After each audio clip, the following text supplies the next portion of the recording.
So you want to know how much money I made my first year as a short-term rental host? In this video, I'm going to talk about the good, the bad, and the ugly, and all the other stuff that remains after that. But at the end of this video, I have a super insight to save you so much time and costly mistakes that I've made. So make sure you stick around for the entire video after this intro. Bam!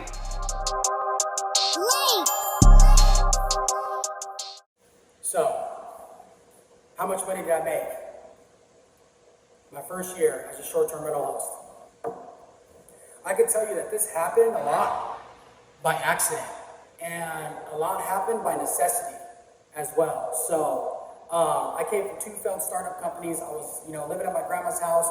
I was still on EBT at that point, but I projected that I was rich. Let me tell you one thing before I get started in my video. Don't ever let nobody tell you to act as you are. You need to act as if you already have everything you want, okay? Before I ever got started, it starts with my mental and acting as if I already had a successful business. And if anybody tells you different, they're not your friend, they're not your family, you need to stay away from them for a little while and just prove it to them. Maybe that could be your fuel. So what fueled me is that knowing I couldn't support my son financially, knowing I was going through a massive bad breakup. I mean, terrible. My heart was broken. And this needed to happen for me to support myself and support my family. So, let me go through the whole detail of how it happened, okay? The first month, what I did is I found people that had money and that were open to investing in real estate, that have real estate or just haven't invested in real estate, and they just wanted to know about the idea. So what I did is month one, I worked 18 hours a day sending out LinkedIn messages every single day to people that would want to invest in short-term rentals, and then I would eventually manage the rentals for them with the cleaning, the maintenance, and everything in between to make sure that rental is ran correctly so that they can make money and that I get paid that management. So my first month, I vigilantly, crazy, reached out to about, I would say 500 people the first 48 hours. First 48 hours, we reached out to 500 investors to potentially invest in this project. I did research in their areas. I have to say, I just sent out messages manually. I didn't have manual, I didn't have no money. So my first month, I just reached out to LinkedIn investors. Once I found a handful of investors, they got about 3 to 5 units each, with the capital of about 5 to 7K per unit. So there's people who had money. There's always money out there. There's enough money out there. And if you present yourself in a professional manner and you share an idea that can make them money off of something that already worked, and what I did that already worked for me is that one of my friends already had a working Airbnb, so I just shared those numbers with them to say, here, I'm managing this one for them, for my friend, and he's making this much money, and he's only paying me this much every month. And I establish it for him, and he gets paid, and he lives a life with his kids and his family. And I shared that message with them. I had an emotional attachment to these people. Hopefully I have an emotional attachment to you. And I just said, hey, would you be interested in investing in a short-term rental? What's a short-term rental? Pretty much we'll go out there, we'll find a lease.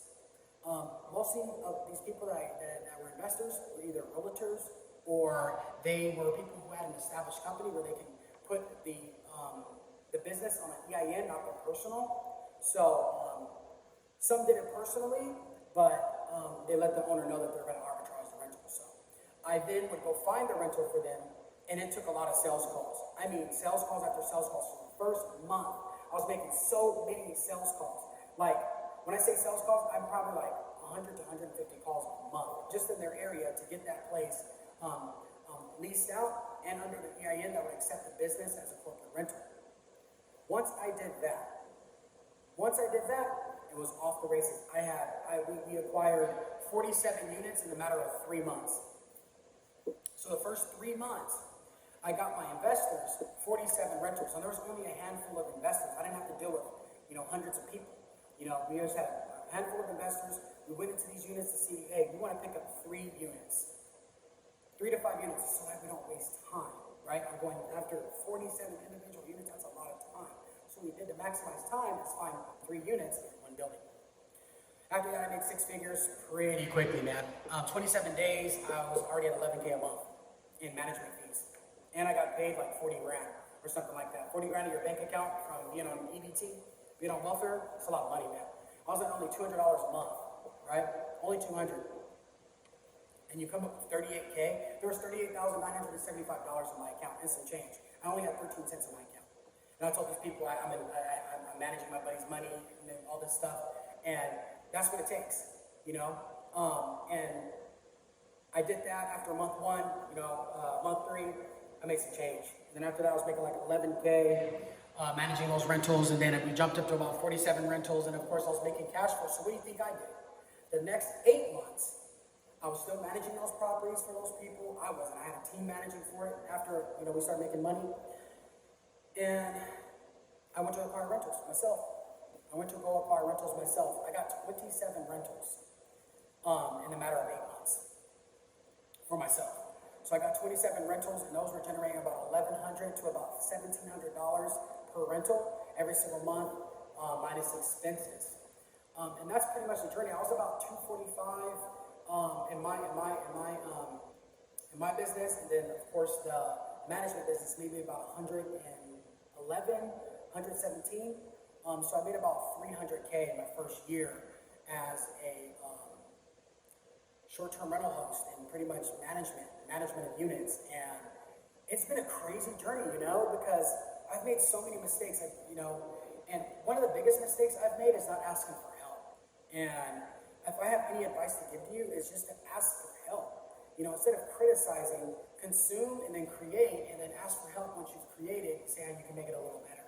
So that's something you can do that'll really help out your life. And I always recommend to everybody starting an Airbnb is to go out there and find rentals for people, manage it for them, and then, and eventually acquire your own units. And I had no credit, and I was in debt, 40K. I came from 2 failed startups, okay, and it hurt me bad. I remember nights, it was so dark sometimes, man, and to now think I'm overlooking the Pacific Ocean and driving sick cars all the time, and I have amazing friends and amazing people around me.